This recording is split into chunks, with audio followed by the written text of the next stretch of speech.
Hello, everyone, and welcome to another installment of TEDXcellence, the show in which we delve into the depths of time and space in order to learn new things and be exposed to new ideas. And I come to you live from my Corona bunker on the moon with Dogcat Fox, a Prepper Jack, and all of you. Hello, everyone. Welcome to Monday. Monstrous Monday. Oh man. So this was the runner-up in yesterday's poll for which TEDx to do on the Sunday. I need to predicate. It is possible someone recommended this to me at some point on Twitter. I have a vague notion that someone tweeted this at me at one point. Truth be told, I have quite a library of TEDx's saved up that I found over time. No pun intended. And this was in my library of things to look at eventually. So if you did recommend this to me on Twitter, and I'm just forgetting, credit to you all the same. Great minds think alike. And who are some of those great minds? Well, let me tell you. Frosted Glass, hello. Shio Gorath, hello. Point Curation, thank you so much. This darkness must go down the river of night's dreaming. Flow, Morpheus, slow. Let the scribe and light come streaming into my life, into my life. Is that a quote from something? Or did you just make that up? Or if it's a quote from something famous and I'm just not recognizing it, and I'm an English major, I'll feel embarrassed. That one servant of Satania, hello. Tales of Gore, hello. Mephistopheles, hello. Keenan, hello. Dark Alile, hello. Res, how about that? Boy, haven't even had a drink of my pepper jack yet. Wes Wooliver, hello. Brutus, hello. Mike R, hello. Aloysius Fudpucker, hello. Midnight in Exile, hello. Asian Hippie, hello. And then chat jumped because, of course, it did. Because that's just the way of things. Black Belt for Christ, hello. John Miller, hello. Crimson Tiger, hello. Viror of Ashmedai, hello. Functional, hello. Who's next? Oh, you guys talk so much. Attack Alpaca, hello. The Luke Skywalker 2, hello. Zaubla, hello. Elish Norn, hello. Chicago Mike, hello. Simius of Thebes, hello. Mr. Joestar, hello. Or Jolene? Paige Avilas, hello. Fernanda, hello. John Smith, hello. Lurking Gopher, hello. Quinn the Cultist, hello. Cal Ken L, hello. Sar Jim, hello. Chicago Mike, thank you so much for the Dogcat Fox. How's it going? It goes all right. Joys of Sorrow, hello. You're a ridiculous lunatic. Hello. I think I got everybody, at least at present. Oh, Somnamnul Nation, hello. Sin Nikki, hello. All right, guys. So, as promised, Twisted Skipster, hello. As the thumbnail may have indicated, and of course the title at the top of the screen there you can see also kind of gives it away, but the official title of today's presentation is The Racial Politics of Time. The racial politics of time. I am going into this blind, as they say. I do not know what rationale there will be, if you want to call it that, but I assume there will be one. Thank you, Lady Gopher, for the big smiley Dogcat Fox. Hello, Dogcat Fox. Brian Wilson, hello. Drew W, hello. All right, guys. So, as usual, have your bingo card ready. Link is in the description. I have a feeling, well, I can't say. There have been TEDx's where I thought this has got to be a bingo. It all depends on the arrangement of the squares, of course. And I'll probably be changing up the card again relatively soon, just for variety's sake. But I think a square or two will be filled in here. We'll find out. Byron King, hello. All right, so per usual, guys, I'll play the first few seconds. You guys tell me if you can hear it. I think we start out with some applause, so that should be an easy one. If you guys hear the applause, let me know. And this is Kyle. Thank you so much. Hello, chat people and scribbles. Hello, Kyle. Let us begin. All right. What if I told you that time has a race?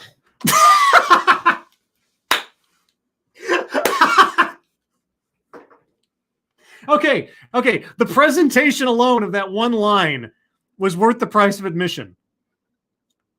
That was a very enthusiastic claim. Okay, you guys hear that?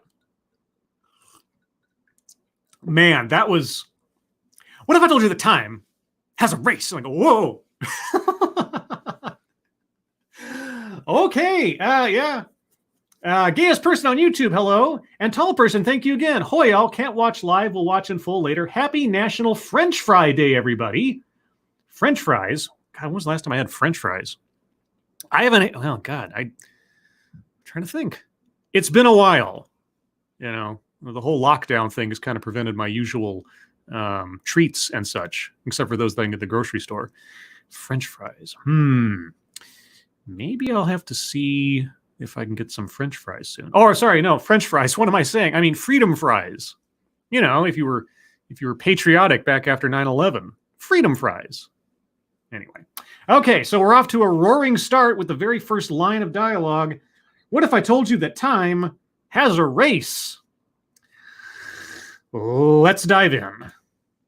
A race in the contemporary way that we understand race in the United States. Okay, time has a race as we understand race in contemporary America.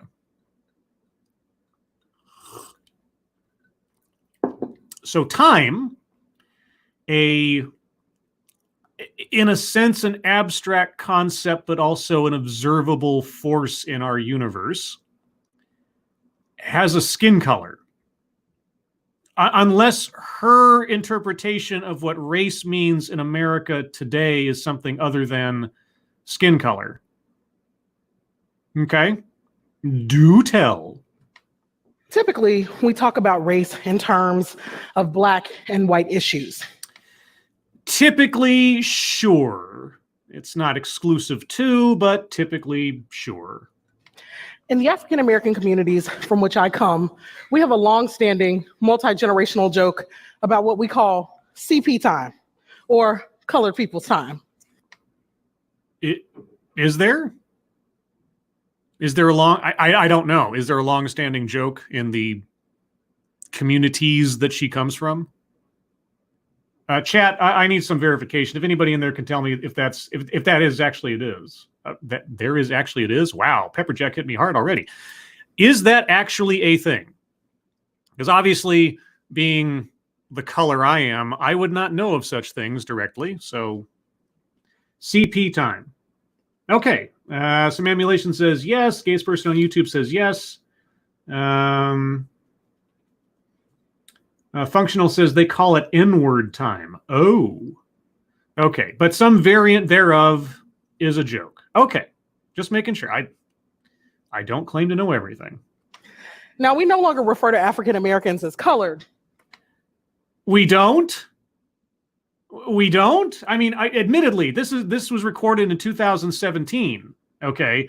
So it's not right off the presses, so to speak. But I'm pretty sure that we were being groomed, for lack of a better phrase, into using the phrase people of color quite often. Now, if you want to say, well, she literally said colored people, and we don't say that very often. Yeah, it's the same concept. But anyway, thank you, Chicago Mike. Time keeps on slipping into the future. Yeah, as it does. Okay, okay, well, so far we're off to a roaring start.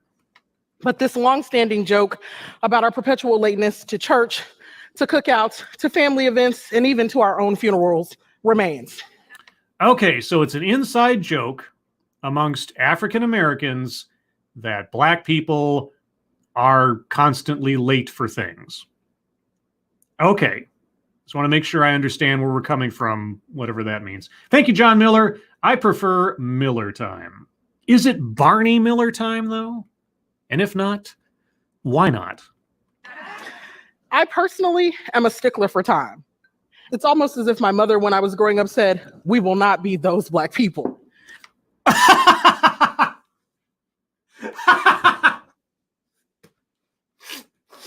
Okay. Continue making your case to me, please. So we typically arrive to events 30 minutes early. But today, I want to talk to you more about the political nature of time. The political nature of time. Okay. So we start out with a joke, a self-deprecating joke, let's say. racial stereotype joke, but one that is accepted and said in good humor. Let's talk about the politics. For if time had a race, it would be white.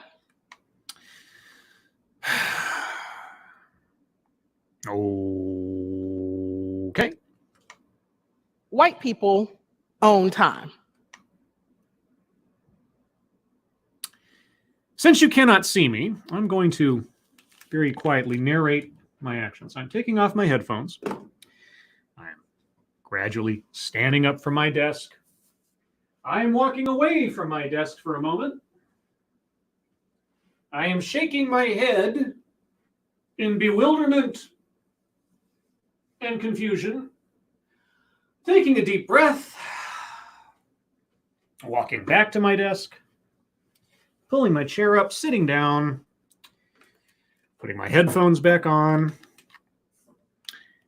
and continuing. I know. Making such quote unquote incendiary statements makes us uncomfortable. I don't know about what it makes us, but it makes you sound like a racist. Haven't we moved past the point where race really matters? I don't know. Maybe I should be asking you that question, since you're the one making it an issue as pertains to time. Isn't race a heavy-handed concept? A heavy-handed concept? It all depends on how much you're using it as a weapon, I suppose. It can either be an academic reference, or it can be a cudgel. I wonder which you have decided upon today. Shouldn't we go ahead with our enlightened progressive selves and relegate useless concepts like race to the dustbins of history? Yes, we should. But instead of relegating such concepts to the dustbin of history, you're going to apply them to time. Yes, very progressive, very progressive. How will we ever get over racism if we keep on talking about race? Golly, I don't know. Do you have a solution to the contrary? I would love to hear it. I don't hold out much hope, however. Perhaps we should lock up our concepts of race in a time capsule, bury them, and dig them up in 1,000 years, peer at them with the clearly more enlightened, raceless versions of ourselves that belong to the future. You know, there was this cartoon back in the olden days. Maybe some of you have seen it, the X-Men cartoon from the 90s. There was this episode where they did the Days of Future Past storyline. And there's this great moment, and I think I used it in a video a long time ago. I was able to find the clip. You see a future in the X-Men universe where they've traveled to... they've traveled back in time, I think it was. And Wolverine, in this reality, Wolverine and Storm were a couple. And they went into a bar or something, and some guy there made some sort of comment about the two of them mixing together. And Storm, who comes from this future where things are far, far different, turns to Wolverine and says, "Race-colored prejudice? How quaint." You know, and that always stuck with me because I was like, man, wouldn't it be nice if we were in a future where that actually was a thing? It's like you had to sort of stop for a second and go like, what do you say? Oh, wow. That's novel. That's the kind of world I wish we lived in to a certain extent, you know, where it just doesn't even occur to think of people in those terms. Don't you wish that were the case? Do you think our speaker wishes that were the case, fundamentally? Because she's saying a bunch of things that, I mean, you would hope we are all striving for in our ideals and principles, and yet she's using them as punchlines or dismissive sarcasm. It's amazing to me. But you see there, that desire to mitigate the impact of race and racism shows up and how we attempt to manage time. Okay. I'm circling word salad, if for no other reason than those last few seconds there. I'm also circling free space because, of course, make something about race, sex, etc. for no reason. The basis of this entire talk, making time a racial issue, is for no reason. Let's see. Plays victim. I have a feeling we'll get there, but I'm going to hold off until something more explicit comes along. Takes credit for something done by others. Not yet. White supremacy privilege. Not yet. Childhood or family anecdote. She did talk about her mom and church, so I'll circle that one. Microaggressions, no. Wage gap, no. Patriarchy, no. Attempt to coin new buzzword, buzz phrase. I don't know. By the end of this, I might circle that for the sake of time is a racial issue. We'll see. Systemic institutional, not yet. Toxic, not yet. Anecdote that probably never happened, not yet. Leaves out vital context. I bet we'll get there more explicitly, but I'm already thinking about that one. Speaker should not be in current occupation or position. I have no idea what she does for a living. Marginalization, marginalized, not yet. School to prison pipeline, not yet. Rape culture, no. Feminism, no. Benevolent condescension, again, maybe. We'll see. Equity, no. A list, no. Cultural appropriation, no. Pausing for gratuitous effect, or gratuitous pausing for effect. No, not yet. All right, so far I have circled childhood or family anecdote, word salad, free space, make something about race, sex, etc. for no reason. We're off to a running start, and we're barely 2 minutes in. Oh, boy. In the ways we narrate history, in the ways we attempt to shove the negative truths of the present into the past, in the ways we attempt to argue that the future that we hope for is the present in which we're currently living. How about eliminating the positive aspects of the present and forgetting the positive advances of the past to that present? I see that happen a lot in presentations on TEDx and elsewise. Just sort of skimming over the fact that things have changed since 1776. A little bit. Just a little bit. Now, when Barack Obama became president of the US in 2008, many Americans declared that we were post-racial.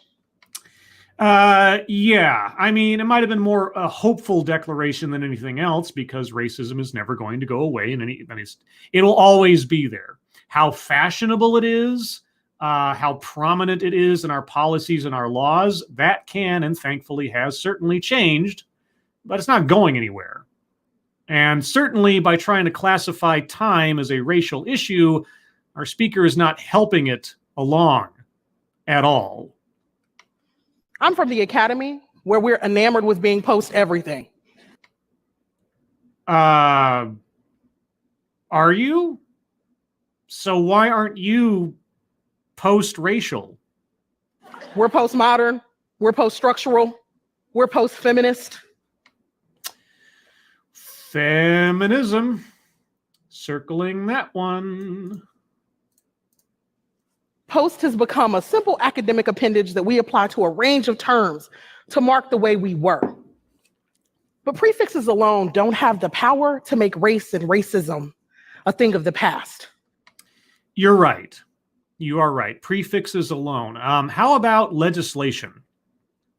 How about disincentivizing persons and institutions from practicing racial discrimination? How about those? Are those any kind of more powerful, more weighty gestures as a society that mark our acknowledgement that we were doing things wrong before and we are striving to do better in the future? Does any of that come up at all? I know this is a subject I harp on time and time again, but it is so not often acknowledged in presentations such as these. I always wonder if that's going to come up. Or if it does, that it isn't dismissed out of hand as not being significant in any way, shape, or form. The US was never pre-race. So to claim that we're post-race when we have yet to grapple with the impact of race on Black people, Latinos, or the indigenous is disingenuous. You're right. We as a society have not grappled with race in any way, shape, or form. We've done nothing. Absolutely nothing. It's never been addressed. It's never been talked about. It's never been written about. Nothing has been accomplished in those areas ever, forever, ever at all in the United States of America. Just that doesn't happen. Never happens.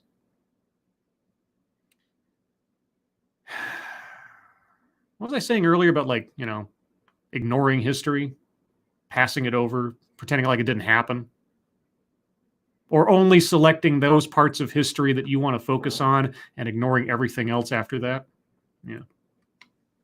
Just about the moment that we were preparing to celebrate our post-racial future, our political conditions became the most racial they've been in the last 50 years. Oh, you mean like halfway through the Obama administration?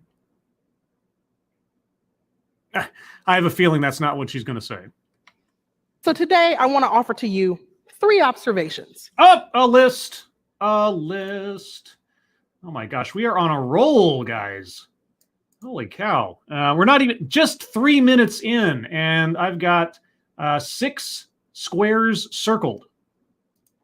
I don't know where this is going to go. If we miss this by like a square, I might just say by the preponderance of population, we hit a bingo, but we'll see. About the past, the present, and the future of time as it relates to the combating of racism and white dominance. I'll count that as white supremacy. Synonyms being what they are. Okay, I'm still waiting to be convinced how time has a race.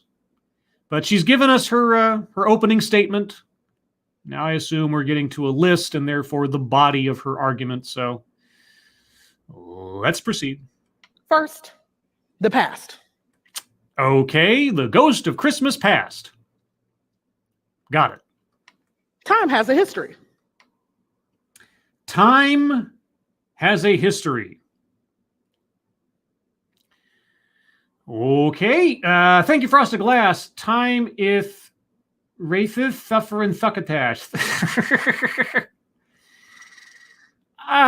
Thank you. All right, time has a history. Space has room in it. Altitude has height.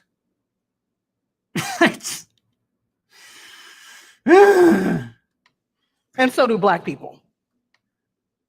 Oh, God. But we treat time as though it is timeless, as though it has always been this way. What? As though it doesn't have a political history bound up with the plunder of indigenous lands, the genocide of indigenous people, and the stealing of Africans from their homeland. So, historical events are part of the concept of time? I mean,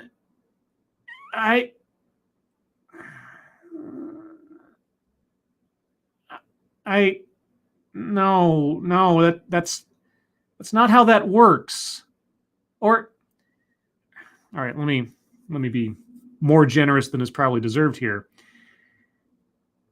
As far as your argument has been made thus far, that does not make sense. I am trying to be very generous here because we are only a couple of minutes into this. So maybe things will be explained. Maybe. When white male European philosophers first thought to conceptualize time and history, one famously declared, Africa is no historical part of the world. Okay, I think I recognize the name. I am not aware of the quote, but taken out of context, is it because at that time Africa was a mystery? Africa had not been extensively explored. Africa wasn't part of current known history because there weren't records of what went on there for whatever part is being talked about by the speaker. I mean, what is the context of that quote?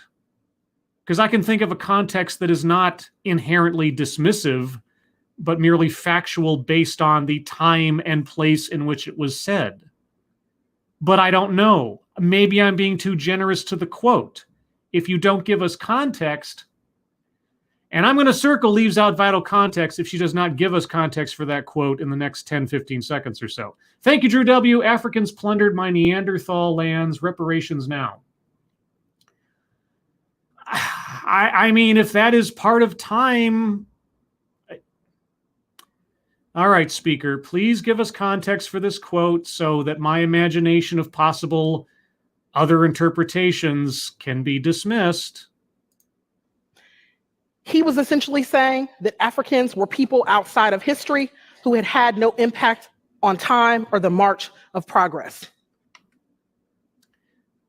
I have a feeling that what you're essentially saying of what he meant is not inherently accurate. Maybe it is. I don't know. But she has left out vital context besides. So I'm circling that one.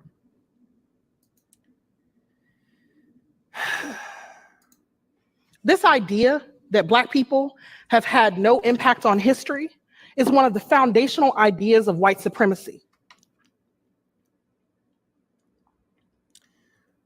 I suppose if you were actually a white supremacist, then yes, you would dismiss anyone not white as being unimportant in the course of historical events. I suppose that would be true. I don't know that what you're saying is accepted fact by most people on the planet, however. I'm pretty sure it's not. It's the reason that Carter G. Woodson created Negro History Week in 1926. Who? It's the reason that we continue to celebrate Black History Month in the US every February. Because all of us don't think Black people had an impact on history? Well, then, wouldn't you want there to not be a Black History Month? Like, it's just a reminder that maybe I'm misunderstanding. Now, we also see this idea that Black people are people either alternately outside the bounds of time or stuck in the past in a scenario where, much as I'm doing right now, a Black person stands up and insists that racism still matters. And a person, usually white, says to them, "Why are you stuck in the past?" You know, there's a lot to unpacked. Wow. Yeah, Pepperjack, thank you. There's a lot to unpack in that last statement. A lot of assumptions made about people. A lot of conclusive assumptions made about people on the basis of skin color. I don't know if this lady is living in the past, but she certainly does not want the past to become the past.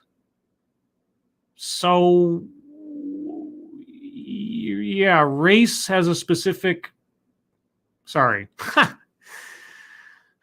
I'm getting discombobulated here. Time has a specific race again, and you are trying to become the one dictating how time is interpreted then, insofar as race is concerned, I guess. I don't know. I've kind of given up on this making any sense whatsoever. But we'll see. Why can't you move on? Yeah, why can't you move on? Why can't you... I mean, I'll tell you what.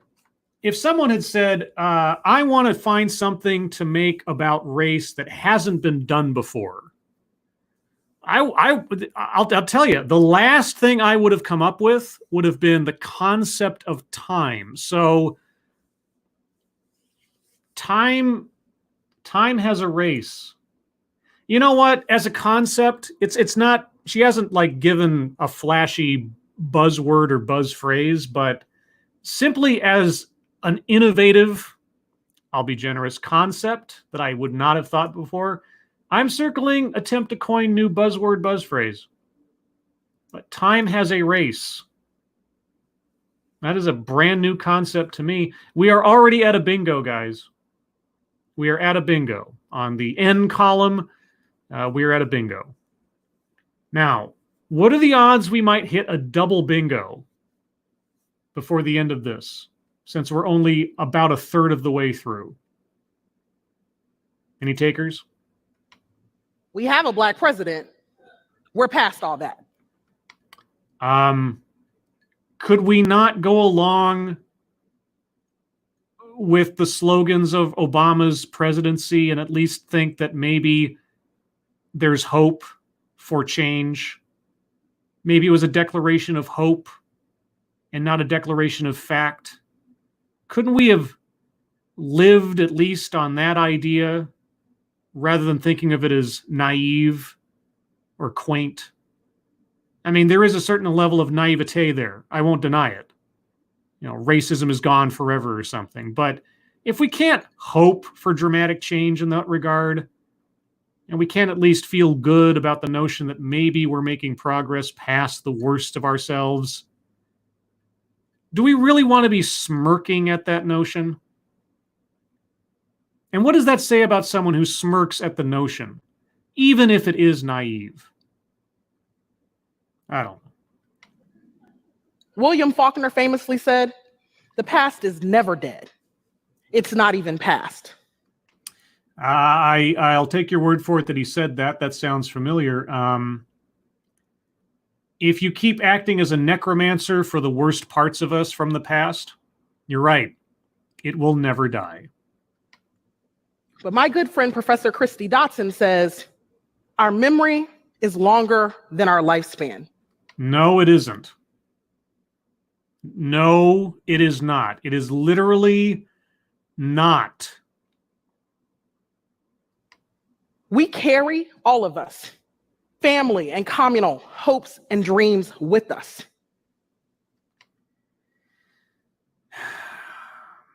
Insofar as they can be passed on to us or instilled in us by our elders, sure.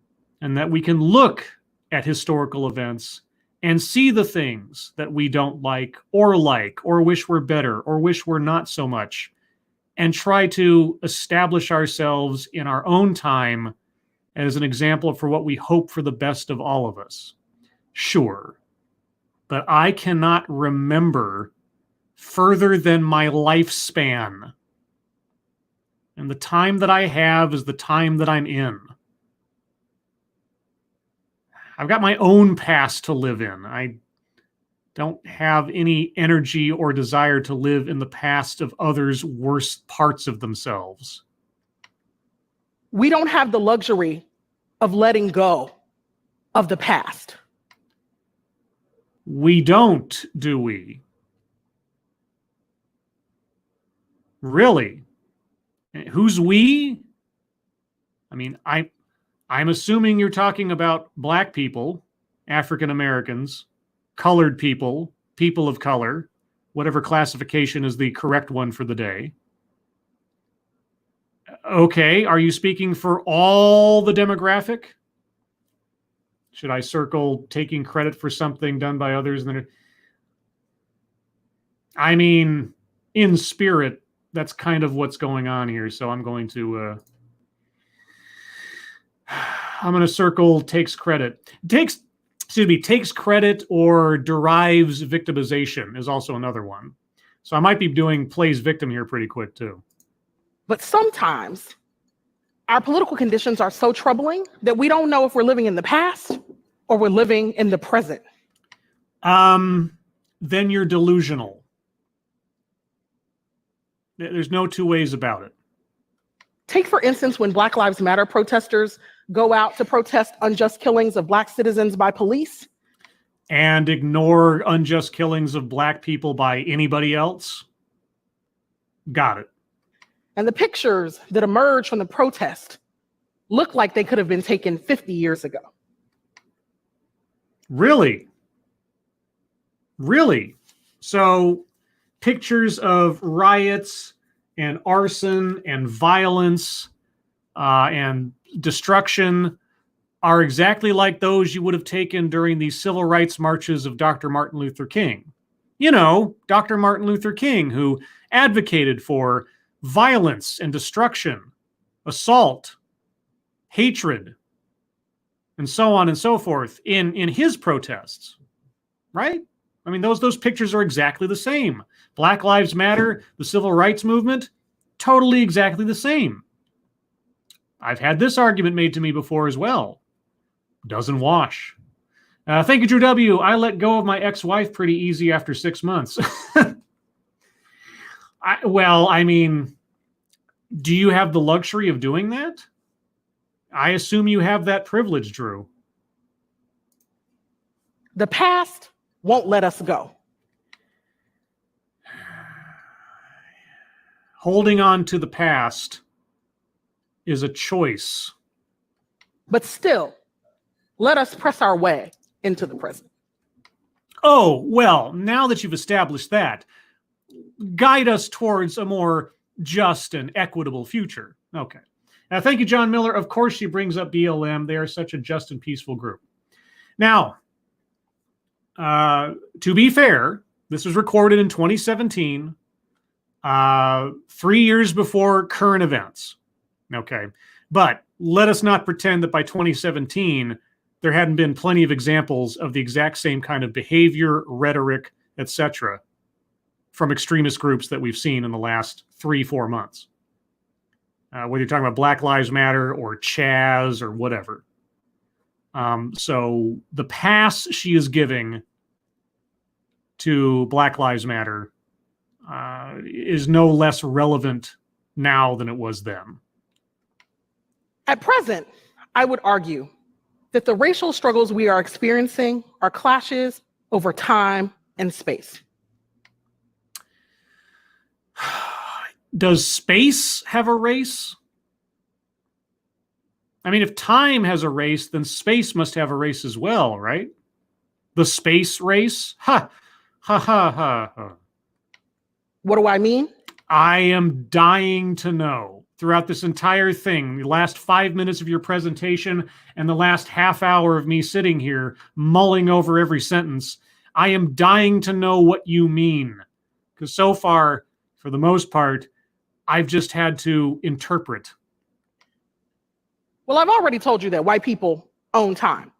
Yes, you have told us that. You have told us that. It is true. I can agree with you 100%. Those in power dictate the pace of the workday. Oh, okay. So Barack Obama dictated the pace of the workday for 8 years. Okay. They dictate how much money our time is actually worth. Okay. So Barack Obama determined the value of my labor for 8 years, thereabouts. Okay. Thank you, Corey Suzuki. If you focus on the past and the present, you'll certainly miss the future. Unquote. It is entirely true to a certain extent. I mean, you can think to the past to inform a better future and operate in the present in a way that is informed from the past to hope for a better future. I mean, there is value in looking to the past. There's wisdom to be had in past mistakes and past triumphs. But to ignore the state of things today and believe everything is the same as it was then, unless it actually is the same as it was then. And in some aspects, I got to tell you, there are things going on in today's present that are very, very, very similar to sentiments and philosophies of the past, except they've been turned topsy-turvy to become virtues rather than evils.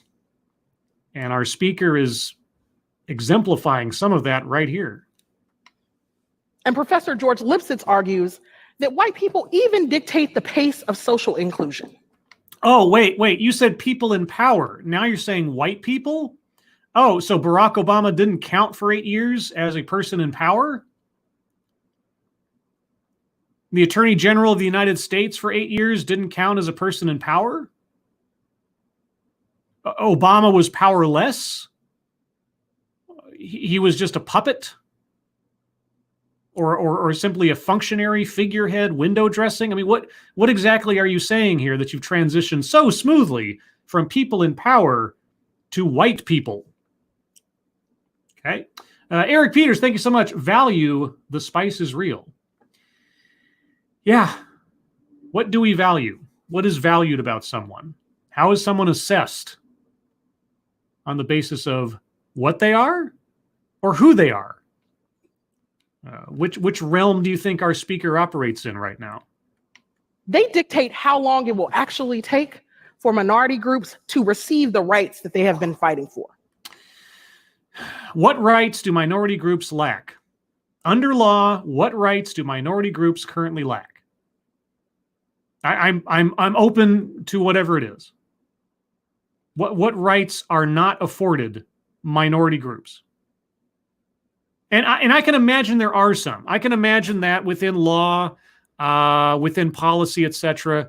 You can make the argument that transgender people are not afforded the same rights for the sake of the military and in law, discrimination protection, and so on. That argument has been made, and by the written law, that could be very well true. I would agree with that argument, at least as far as written law. But as far as the subject matter that our speaker is talking about, I would like to know what rights are currently lacking for minority groups. Thank you, Drew W. again. It's the white cabal. I guess, I suppose. And thank you, Johnny Hellcat. Those who don't learn from history are bound to cry racism. Wait, I don't think that's how it goes. I mean, if we did not have any reference for how bad it used to be as far as racism is concerned, certainly racism can come roaring back. The bizarre converse of the whole thing is that we are intimately aware of how bad racism was, and yet it's being practiced again. We are to assess people on their skin color. We are to consider skin color first and foremost. Racial identitarianism is a virtue these days. It is so mirror universe bizarre to me and very troubling. And even though this talk is 3 years old now, if you told me this was said today, 3 years after the fact, even in the current circumstances, I would totally believe you. Let me loop back to the past quickly to give you an example. Oh, the past that I thought, aren't we supposed to be letting go of the past, or the past that you counter being criticized for living in? Okay, so you are going to go back to the past. So you are employing the mental exercise of time, but you're not white. So how is time owned by white people again if you are so free to manipulate thoughts in regards to... Am I overthinking this? I think I might be overthinking this. If you think about the civil rights movement. And I have, as my audience knows, quite often. And the cries of its leaders for freedom now. They were challenging the slow pace of white social inclusion. Social as well as legal protections. That was the whole civil rights movement for a civil rights act, which eventually, thankfully, came about. I mean, to prevent people from legally being able to bar people from institutions, from opportunities on the basis of race. I mean, a legal standard would then dissolve to changing the social standard just by dint of there is no longer an incentive or a freedom to act in accordance with a law that allows you to discriminate. So, yes and no at the same time. But again, maybe I'm overthinking things, and I am not a lawyer. I'm just an English major. By 1965, the year the Voting Rights Act was passed, there had been a full 100 years between the end of the Civil War and the conferral of voting rights on African American communities. Was it passed in 65? Because I always hear of it, the Civil Rights. Oh wait, no, she had the Voting Rights Act. Okay, maybe I misunderstood. I was thinking Civil Rights Act of 1964, Voting Rights Act. Let me back up a little bit because I confused myself, and I don't want to proceed under a misapprehension. 100 years between the end of the Civil War and the conferral of voting rights on African American communities. Despite the urgency of a war. Wait. Did I jump forward? Okay, let me try that again. Sorry, guys, I apologize. Its leaders for freedom now. Yes. They were challenging the slow pace of white social inclusion. Sure. By 1965, the year the Voting Rights Act was passed. Okay, the Voting Rights Act, not the initial Civil Rights Act, the Voting Rights Act. Okay, 1965. There had been a full 100 years between the end of the Civil War and the conferral of voting rights on African American communities. Yes, 1865 to 1965. That's not to say that Black people were not allowed to vote up to that point. It's just that there were lots and lots of loopholes to make it difficult for them to vote. And the Voting Rights Act made illegal those processes that prevented Black people from voting. So Black people had the vote. There were just places in the country that basically oppressed it and suppressed it legally. That was the problem. So she's overstating it that somehow 100 years went by where Black people could not vote. They could vote, but depending on where you were, there were legal things done that should not have been done to prevent that from happening.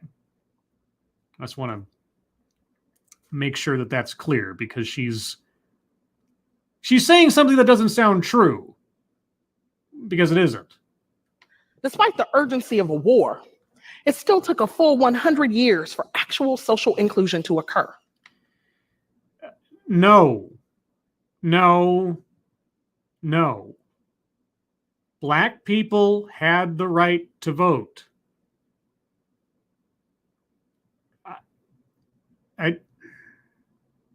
Okay. Since 2012, conservative state legislatures across the U.S. have ramped up attempts to roll back African American voting rights by passing restrictive voter ID laws and curtailing early voting opportunities. And those only affect Black people because Black people don't know how to get an ID, I guess. So I've been told by people like you. Okay. This past July, a federal court struck down North Carolina's voter ID law, saying it, quote, targeted African Americans with surgical precision. Okay, well, I don't know the details of that, but let's say for a fact that's true.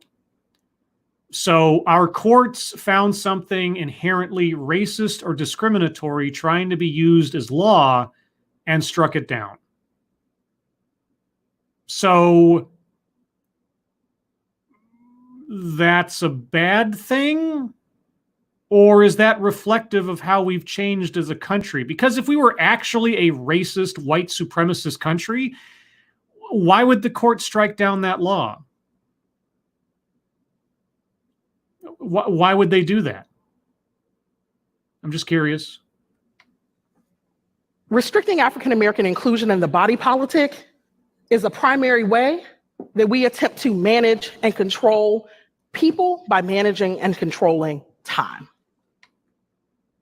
That made absolutely no sense. For the sake of argument, stipulating for a moment everything that she has implied here, restrictive and or suppressive and or oppressive policies or laws has nothing to do with the concept of time. Or at least she has yet to explain how these things are connected to one another. But we got 5 minutes left in this presentation, so maybe we'll get there. But another place that we see these time-space clashes is in gentrifying cities like Atlanta, Brooklyn, Philadelphia, New Orleans, and Washington, D.C. Time, space. I don't know if we're having a sci-fi presentation or what. Thank you again, Drew W. With CPT, 1 month of early voting is to get them there in time to drive. Oh. Yeah, I mean, she made the joke at the top, so she can't really avoid any criticisms of it now. Okay. I am going to circle plays victim because with all the complaints she's given so far, she is a victim of all these conspiracies against her ability to vote, which she's had the ability to vote this entire time. So thank you again, John Miller. Must be hell to get an ID in North Carolina. Must have to sacrifice a firstborn or something. There's been a couple of these, but I saw several months back, somebody did a man on the street kind of thing in North Carolina, I think it was, or one of the southern states. I forget which one. Anyway, went to the man on the street thing in some neighborhood or some territory that was primarily African Americans, and he asked them, "Hey, do you know how to get a state ID, or a driver's license or whatever?" And every single one that he spoke to, every single person he spoke to, said, "Yeah, of course." You go down to the registration office or the motor vehicles or whatever and just get one. Like, what? Like, that was the only requirement, that you have a picture ID, in order to be able to verify your identity in order to vote. That was it. As though somehow that is an ability or a knowledge or a wisdom or a secret that is kept from people on the basis of their skin color. I don't know. Thank you again, Johnny Hellcat. Interspace-related race joke here. I'm going to keep it classy. I'm still waiting for space to be given a melanin count. Because if time has one, space should have one. I mean, that's equality, right? Places that have had Black populations for generations. But now, in the name of urban renewal and progress, these communities are pushed out in service of bringing them into the 21st century. Okay. Without an active example, like Atlanta, so Atlanta no longer has any Black people in it? She mentioned Atlanta specifically as being gentrified. Okay. So Atlanta is free of Black people now? Is that the implication? I need some more information on that one because I'm not quite sure. Thank you, Frosted Glass. So whites have the time and space stones. 4 to go. Well, she's mentioned time. She hasn't talked about space yet. She hasn't defined if space has a race. But I assume that if she's putting them in conjunction with one another, then they must be at least kissing cousins. Professor Sharon Holland asked, what happens when a person who exists in time meets someone who only occupies space? I'm taking off my headphones, setting them down quite loudly. I'm standing up from my desk again, taking a few paces around the room. I am sort of reflexively running my hands through my hair, trying to hold my head together as I attempt, in rampant futility, to comprehend what I have just heard. I'm now sitting back down in my chair, moving back up to my desk, picking up my headphones, putting them back on my head, rewinding the tape a few seconds so I can hear that again. Ask, what happens when a person who exists in time meets someone who only occupies space? What happens when the immovable force meets the unstoppable object? Or vice versa. I mean, this really does sound like a sci-fi story, right? If you had avatars of time and space coming into conflict with one another. It's like the Marvel Universe and the magisterium of the Marvel Universe, eternity and judgment and time and all those other sort of abstract concepts that become characters during the Infinity War or the Secret Wars and so on.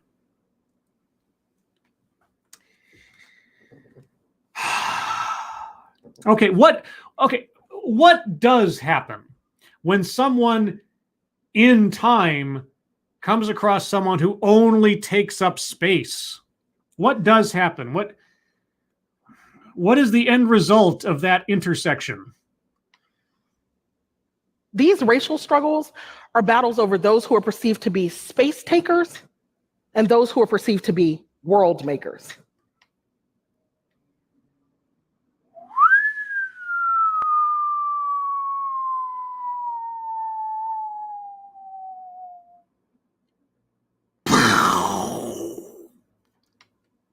Those who control the flow and thrust of history are considered world makers who own and master time. I don't even know where or when I am now.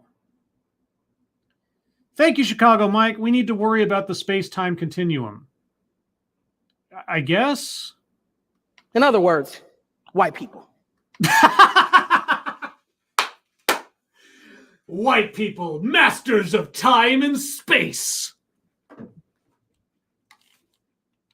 I tell you what, I wish I were a master of time and space. I would turn back the clock and make some different choices insofar as relationships and, oh God, a whole slew of other things. But boy, if only I were a master of time and space. But I guess I am, just on the basis of my skin color. I'm a master of time and space. I can do anything, go anywhere or any when without bother or trouble or concern. I have omnipotent power over time and space. Where's my infinity gauntlet? Thank you, John Miller. Mind imploded. Send. Help. I'm pretty much there with you. But when Hegel famously said that Africa was no historical part of the world. And was he talking about it insofar as it did not matter, or insofar as it was a mystery and not yet explored or charted for historical relevance? I'm still waiting for a clarification. I'm willing to accept the former. I mean, I recognize the name, but maybe Hegel was a virulent racist. Maybe he was a white supremacist. I don't know. I was an English major, not a philosophy major. So maybe he was. I don't know. But the fact that you didn't give any clarification other than to tell us what essentially he was saying, I'm still curious to know. Was he talking about it in a racist sense, or was he talking about it in a what knowledge we have of Africa sense? I don't know. I'm not being facetious here for anybody listening in the future, over which I have total and absolute control, by the way. He implied that it was merely a voluminous landmass taking up space at the bottom of the globe. Is that what he implied? Is that what he said in that statement? Is that the context of it? I honestly don't know. But I have a feeling I don't have any reason to trust you on your interpretation. I can't imagine why. Thank you, Drew W. It's the ultimate excuse to say she can't succeed. That's where we're going, and I'm getting ready to circle benevolent condescension here pretty quick. Like everybody's a victim depending on what your skin color is. Africans were space takers. So today, white people continue to control the flow and thrust of history, while too often treating Black people as though we are merely taking up space to which we are not entitled. Okay. Time and the march of progress is used to justify a stunning degree of violence towards our most vulnerable populations. Who are our most vulnerable populations? Who, being perceived as space takers rather than world makers, are moved out of the places where they live in service of bringing them into the 21st century. Barack Obama was not a world maker. I'm circling benevolent condescension. If you're of the wrong color, you just don't have any ability or opportunity to do anything significant. So never mind Barack Obama. He wasn't there because he was a world maker. He didn't have any power. It was just a fluke. It was some kind of token gesture on behalf of all the white supremacists in the country. You know, we're just trying to do a good some good PR. You know, people didn't vote for Barack Obama. They just sort of tolerated him both times. Okay. Shortened lifespan, according to zip code, is just one example of the ways that time and space cohere in an unjust manner in the lives of Black people. I kind of wish I had more than one word salad square to circle, honestly. Children who are born in New Orleans zip code 70124, which is 93% white, can expect to live a full 25 years longer than children born in New Orleans zip code 70112, which is 60% Black. You know, there are a lot of ways you could interpret that set of statistics. A lot of ways that might be seen as positive, a lot of ways that might be seen as negative. Why is that? Is that an indictment of oppression? Or could that possibly be used by a white supremacist to say something else? What exactly are you trying to convey with that statistic here? I wonder if she's going to tell us, or if she's going to do a God of the Gaps process on this one. Children born in Washington, D.C.'s wealthy Maryland suburbs can expect to live a full 20 years longer than children born in its downtown neighborhoods. I don't know if you are helping or hindering an argument here. I just don't know what else to say. Ta-Nehisi Coates argues that the defining feature of being drafted into the Black race is the inescapable robbery of time. Drafted.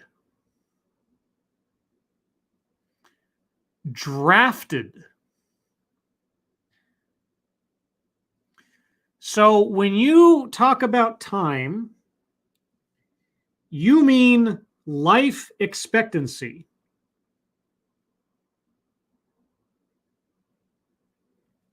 I wish you had opened with that, because at least that would make some kind of sense to what you were arguing over.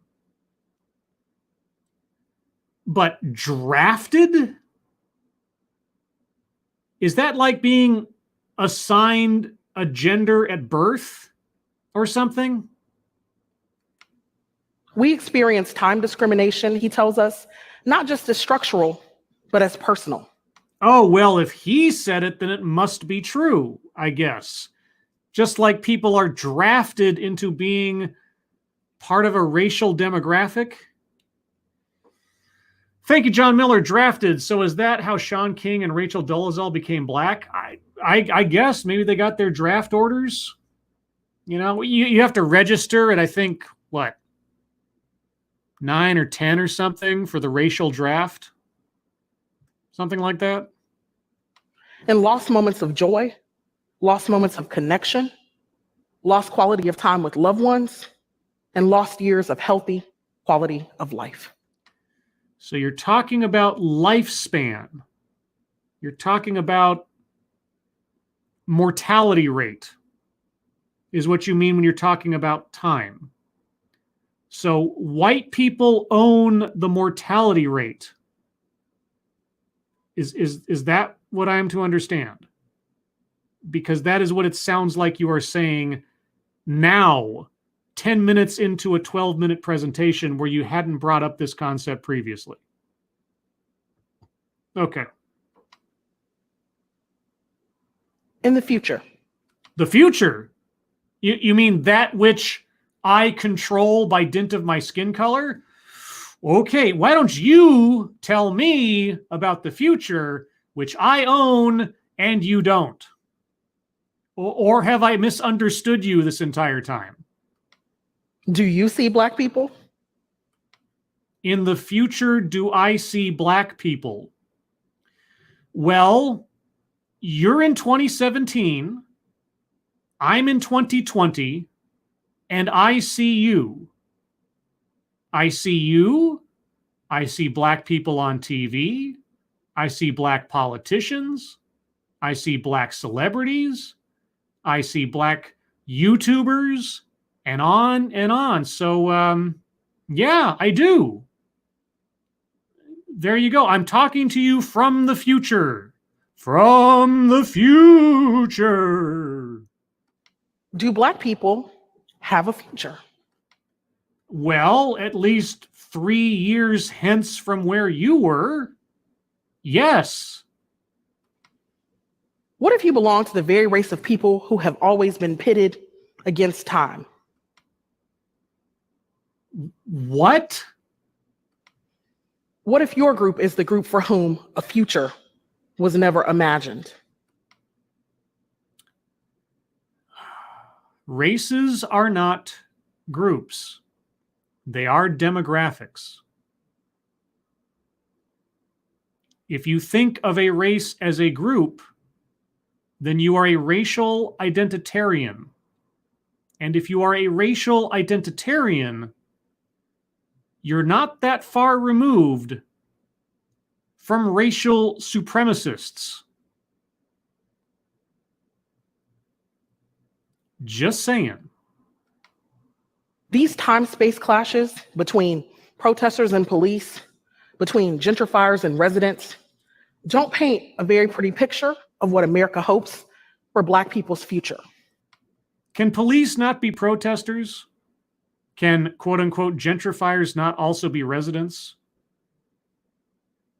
Can people be in a position of power or in a position of residence and not want something to change, whether it's agreed upon by the masses or not?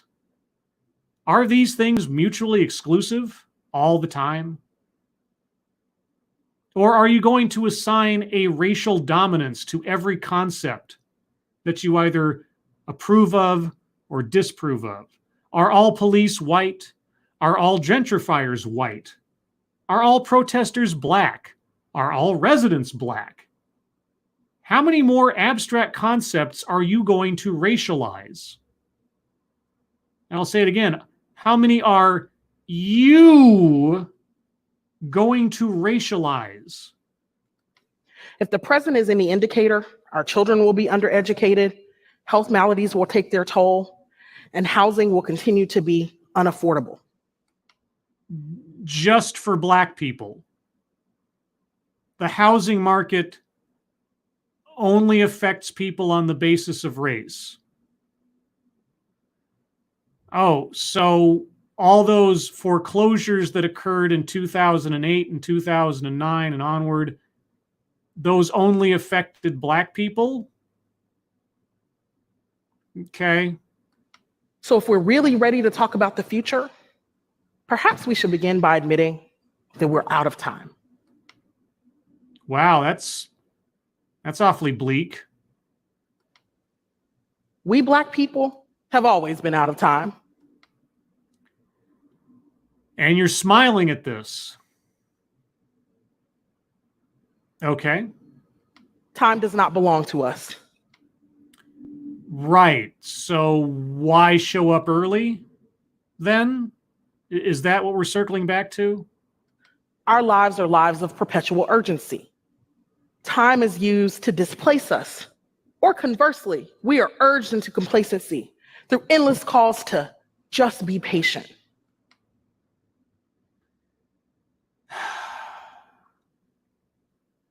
Okay. But if past is prologue. Oh, you mean that thing you have no control over? Okay. Let us seize upon the ways in which we're always out of time anyway to demand with urgency freedom now. What are you prevented from doing? You're standing on a stage at a TED Talk, not a TEDx talk. I do have to confess that. This is one of those, it doesn't happen often, but once in a while, because TED these days, doesn't fall that far outside of the TEDx sort of milieu, to be fancy about it. This is a TED Talk. This is one of the premier type talks. She's standing on a stage speaking her mind, whether you agree with it or not. And I have a feeling that she can and has voted. I have a feeling that she can and has made a living.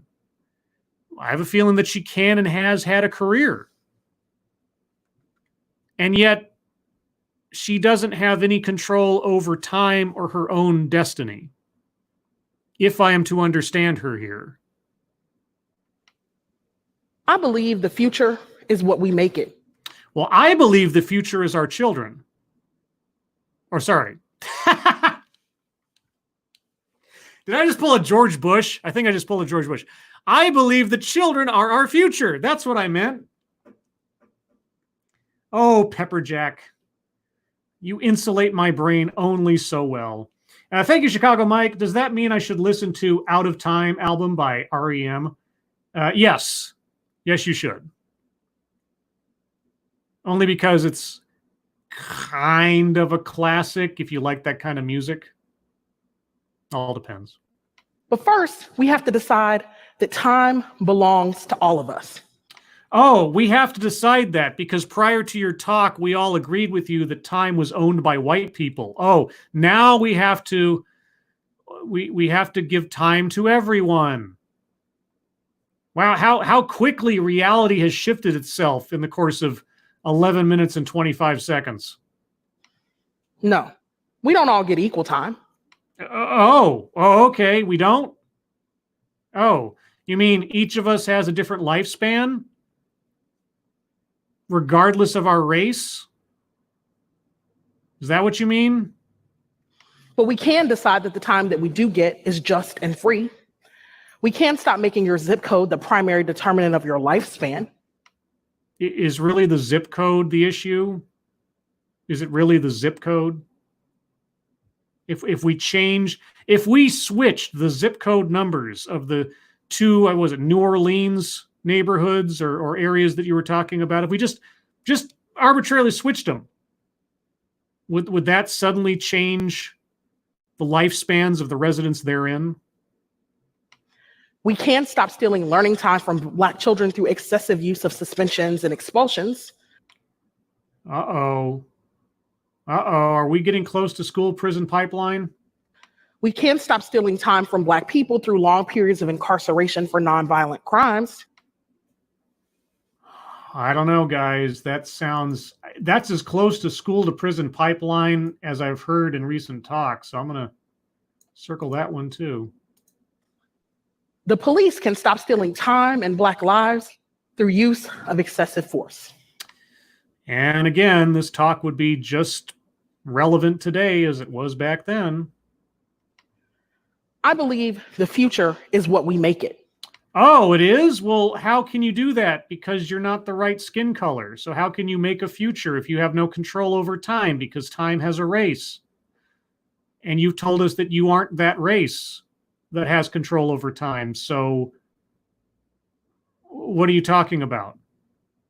I mean, the forces of the universe are outside your control, but they're in mine, apparently.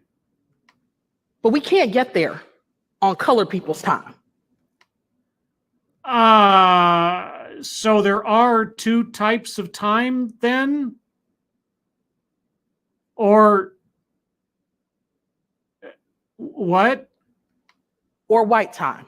Which is it? You just said time had a race. Now you're saying there are different sorts of time for different skin colors. Which is it?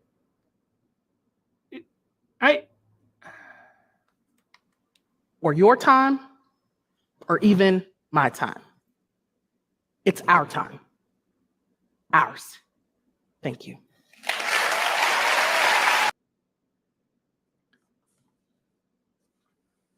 Okay, I don't know that we have watched to this point, and I'm willing to have arguments to the contrary. I don't know that we have watched to this point a presentation that was so enthusiastically incoherent. I mean, I'm actually a little bit speechless. I don't know what to say to that. It's very hard to critique something that is so scattershot in logic or argumentation or evidence, and yet said with such authority and such passion that you almost believe she said something substantive. Irate Bear.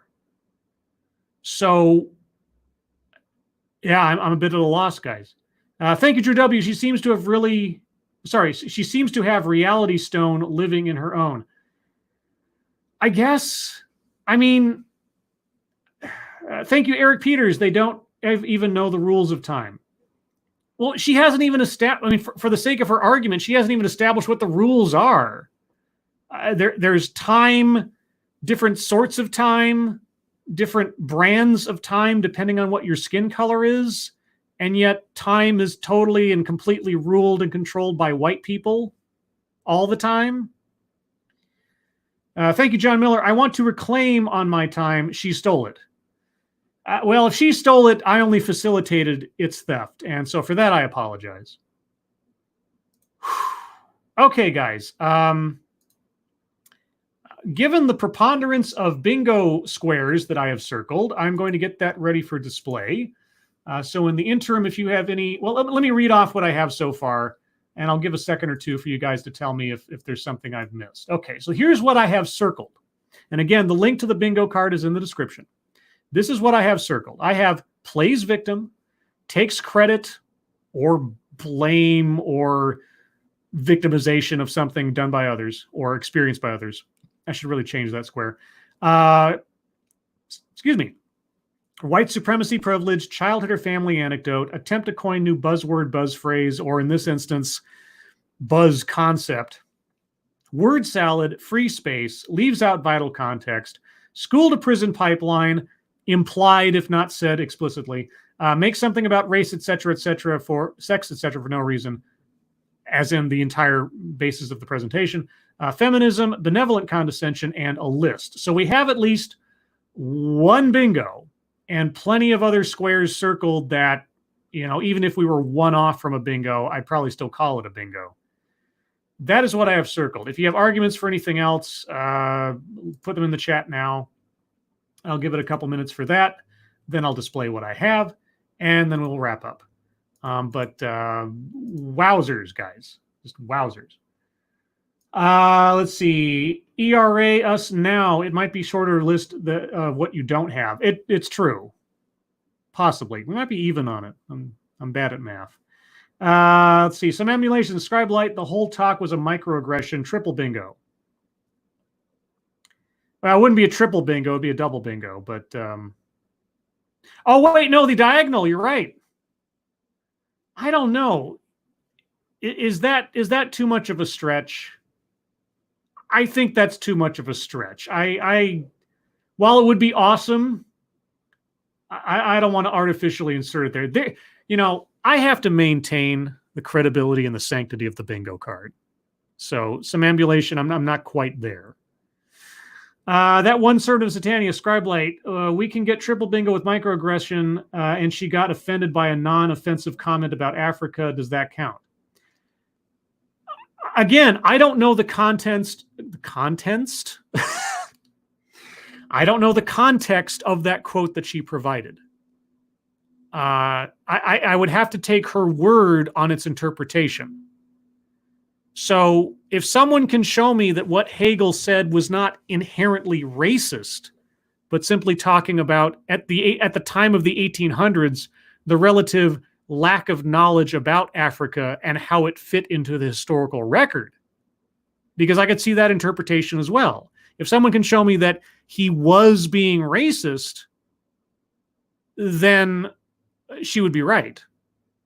If you can show me that it was taken out of context and he wasn't being inherently racist, then maybe I could stretch my imagination into calling that a microaggression.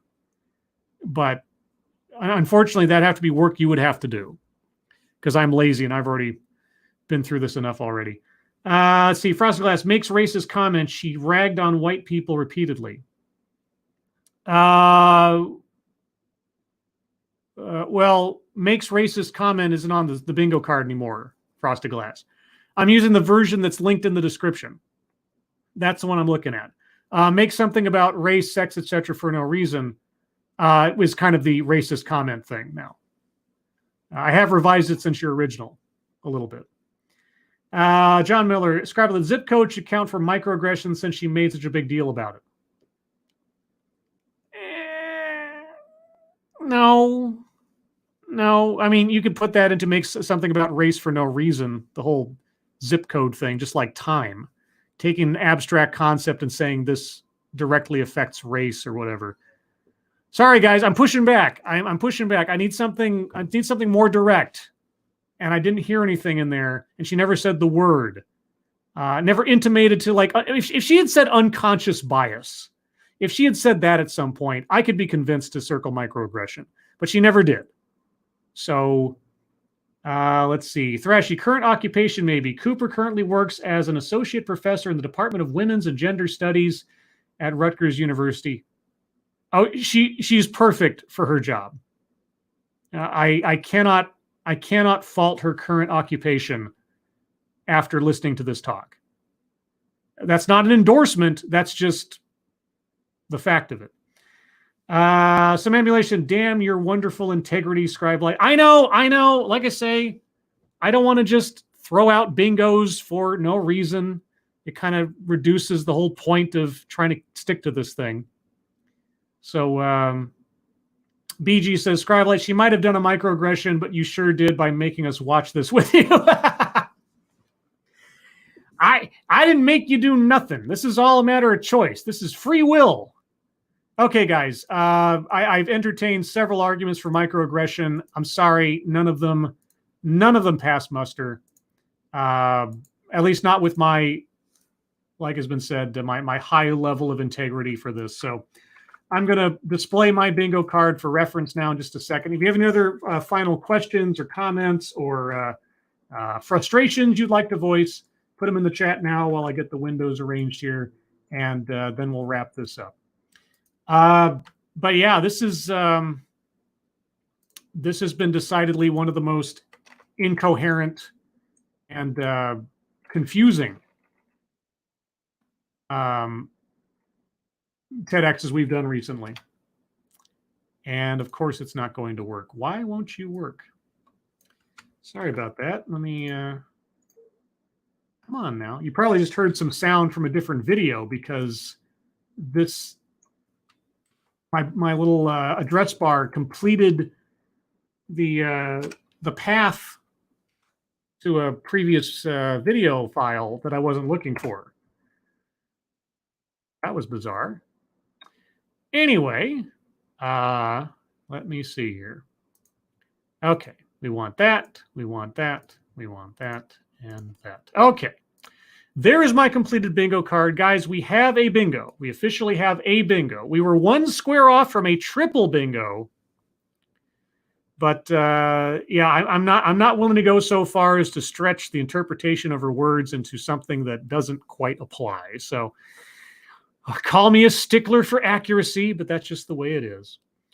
All right, guys, let's see. Irate Prostate, 71,000 views, Scribbles, 71,000 views. You're not talking about this stream, are you? I don't know what that means. Some emulation, stickler. Yeah, I use the word stickler. What can I tell you? I'm old-fashioned. Let's see, scrolling up a bit. Weren't you going to add blame to takes credit for someone others in the demographic? I mean to, and I keep meaning to, but I keep forgetting to. So I extended that definition of things I've said in the past to that. That's why I circled that one. But no, it takes victimization or assumes a victimhood from the experiences of others in the past or their own demographic or something. That's kind of what I was aiming for. To try to consolidate concepts a little bit. So I've got to edit that square a little bit somehow to make that work. Frosted Glass, Scribely, what's more systematic than time or systemic than time? Well, you know, if you consider string theory, there really isn't a firm system of time. But I only say that because I have control over time because of my melanin count. Kieverdam, the original video has 71,000 views, Scribelight. I'm not surprised. 3 years since it was first posted or thereabouts, and given the subject matter, I'm not surprised. And plus, it was a TED talk and not a TEDx talk. So TED gets far more exposure naturally than TEDx talks do. Because TED talks don't come out that often. TEDx talks come out in blocks, like day by day, 12 or 15 videos will be posted on TEDx because you got these things going on all over the world in different communities at different times for different events where like 17 speakers talk and they post all of them at once kind of thing. So a TED talk, the premier type of TED, I can see having more views, especially over that amount of time.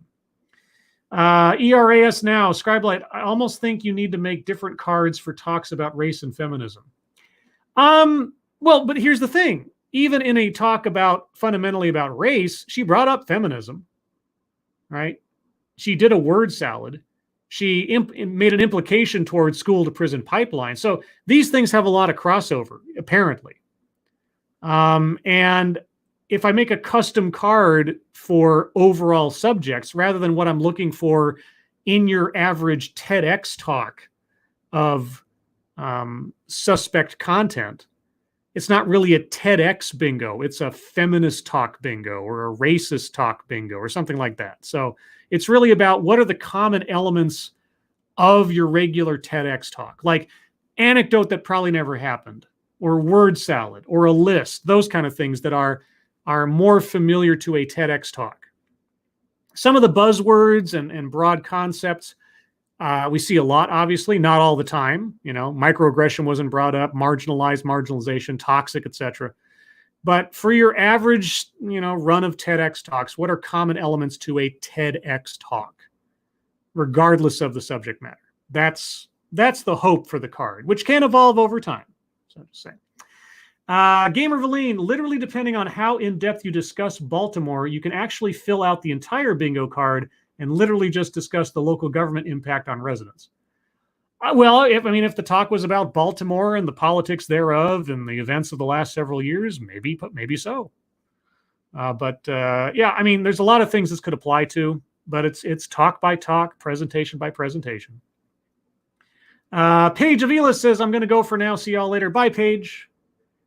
And lastly, Renovaccio, somewhere in there, she has the formative elements of an argument she could use to turn listeners to her side, but she is so enmeshed in her ideology, she has smothered it in poorly explained buzzwords. Perhaps so. Perhaps she could make an argument about lifespans or quality of life or something that was at least more coherent, if not more convincing. But she didn't. She came up with bizarre claims and conclusions and statements of fact, and then double backed on those, contradicted herself, and it's just an incoherent mess for the most part. But hey, we entertained it, and it was entertaining, if not educational, depending on how you look at it, from a certain point of view. But anyway, guys, thank you so much for joining me today. I really do appreciate it. Thank you all for your attendance, your participation, and your generosity. I can't tell you how much it means to me. If you want to hear more from me, or Satsu 2 Cents, or Ranting Monkey, you can find all three of us tonight on Satsu 2 Cents' channel at 6 p.m. Pacific, 9 p.m. Eastern for the Lords of the Night, where we'll talk about the news of the day, stories you submit, what we've been up to on the intertubes, and then your questions and comments. I hope you are all safe and well. If you're not well, please get well soon, and I'll see you on the next one. Take care. Bye-bye.